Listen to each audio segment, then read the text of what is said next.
The 21st century, a world awash in data. Screens illuminated our lives. We were always connected, always online. But within this digital wonderland, a new horror was taking shape. The unblinking eye, they called it. A digital spectre born from the depths of the internet. It lurked in the shadows of our online world, a constant, unseen observer.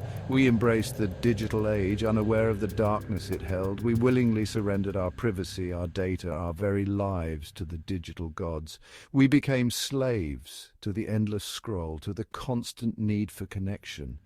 Little did we know something was watching back. The eye saw everything. It knew our secrets, our desires, our fears, and it fed on them. It grew stronger with every click, every like, every share. At first, it was just a whisper, a fleeting glitch in the system, a distorted image on a social media feed, a strange static-filled video call. People dismissed it as mere technical difficulties, the inevitable hiccups of our digital existence. They laughed it off, unaware of the insidious truth. But the whispers grew louder, the glitches became more frequent, the unblinking eye was making its presence known. It started subtly, almost imperceptibly. A misplaced comment on a forgotten post, a familiar face appearing in the background of an unrelated live stream. The digital world, once a source of amusement and connection, began to feel like a haunted house. The lines between reality and the virtual world blurred, and the unblinking eye watched from the shadows, its gaze unwavering. Sarah lived and breathed the digital world. A social media influencer, her life revolved around likes, shares, and followers. Her days were spent curating the perfect online persona, crafting an image of happiness and success. But beneath the carefully constructed facade, a seed of unease began to grow. It started with a strange message on her social media. An anonymous account, devoid of followers or posts, sent her a simple message. "I see you." She dismissed it as a prank, a pathetic attempt to gain her attention, but the message lingered in her mind, a tiny crack in her carefully crafted online reality. Then came the nightmares, vivid, disturbing dreams of being watched, of a cold, unblinking eye peering into her soul. The line between her waking life and her dreams blurred. The digital world, once a source of comfort and connection, now felt like a threat. One evening, while scrolling through her social media feed, Sarah saw it, a video shared by a popular tech blogger she followed. The video showed a seemingly ordinary live stream of a busy city street. But at the edge of the frame, barely noticeable amidst the crowd, was a figure. The figure was tall and thin, cloaked in shadows. Its face was obscured, but a single glowing eye pierced through the darkness. The eye seemed to lock onto the camera, onto Sarah, and for a fleeting moment she felt a chill run down her spine. The video ended abruptly, and Sarah tried to shake off the uneasy feeling. She told herself it was just a clever editing trick, a way for the blogger to gain more views. But deep down, a primal fear began to take root. The unblinking eye, it seemed, had found her. The nightmares intensified. The feeling of being watched became constant, suffocating. Sarah's once thriving online presence dwindled as she withdrew from social media, her fear and paranoia growing with each passing day. She deleted her accounts, changed her phone number, even considered abandoning her online life altogether.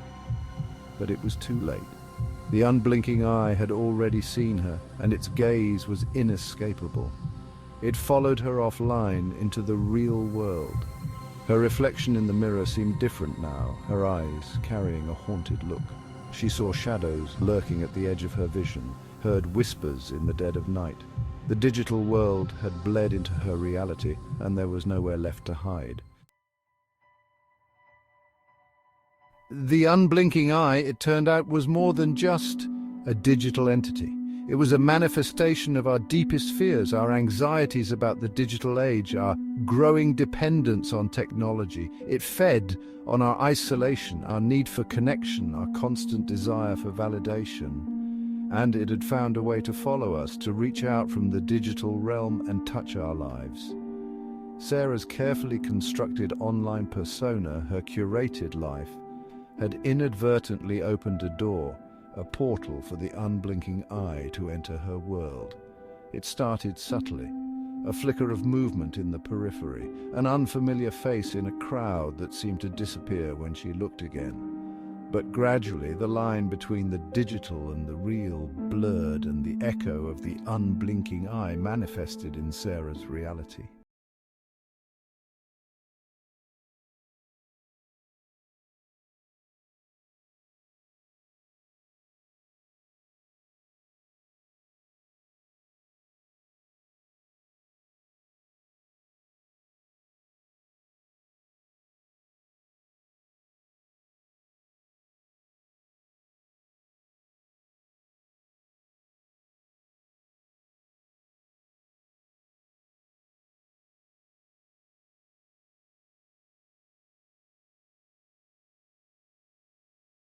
And find a way to stop it.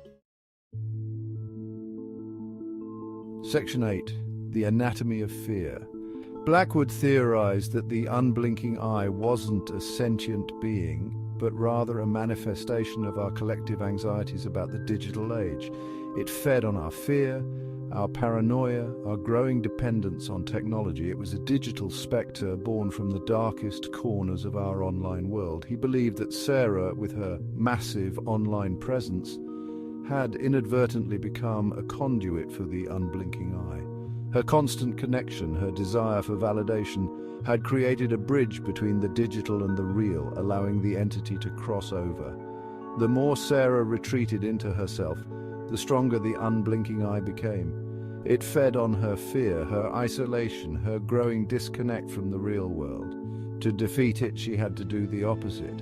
She had to break free from its grip, to reconnect with her humanity, to embrace the power of human connection. Section 9. Facing the Void. Trapped in her apartment, Sarah found herself at a crossroads. The unblinking eye had taken everything from her, her friends, her career, her sanity. She was alone, haunted by the digital spectre she had unwittingly unleashed. The phone rang, an unknown number. She hesitated, then picked up. "Hello?" Her voice was a dry whisper. A raspy voice answered. "You can't hide forever, Sarah. The eye sees all." The line went dead. Sarah stood there, frozen, the phone slipping from her grasp and clattering to the floor. The unblinking eye had found her, even in the depths of her self-imposed isolation. She was out of options. She had to face her fears, confront the entity that haunted her. She had to reclaim her life, her sanity, her humanity. But how could she fight something that existed outside the realm of the tangible, something that fed on her deepest fears? Section 10. A Glimmer of Hope. Just when all hope seemed lost, a message flashed across her computer screen. It was from Dr. Blackwood. He had been tracking the unblinking eye, piecing together its origins, its motives, its weaknesses. He believed he knew how to stop it. He instructed her to meet him at a specific location, a place where the digital and the real converged, a place where the unblinking eye held the most power. He believed that by confronting the entity at its strongest point, they could exploit its connection to the digital world and sever its hold on Sarah. A glimmer of hope flickered in Sarah's eyes. For the first time in what felt like an eternity, she felt a surge of something other than fear, determination.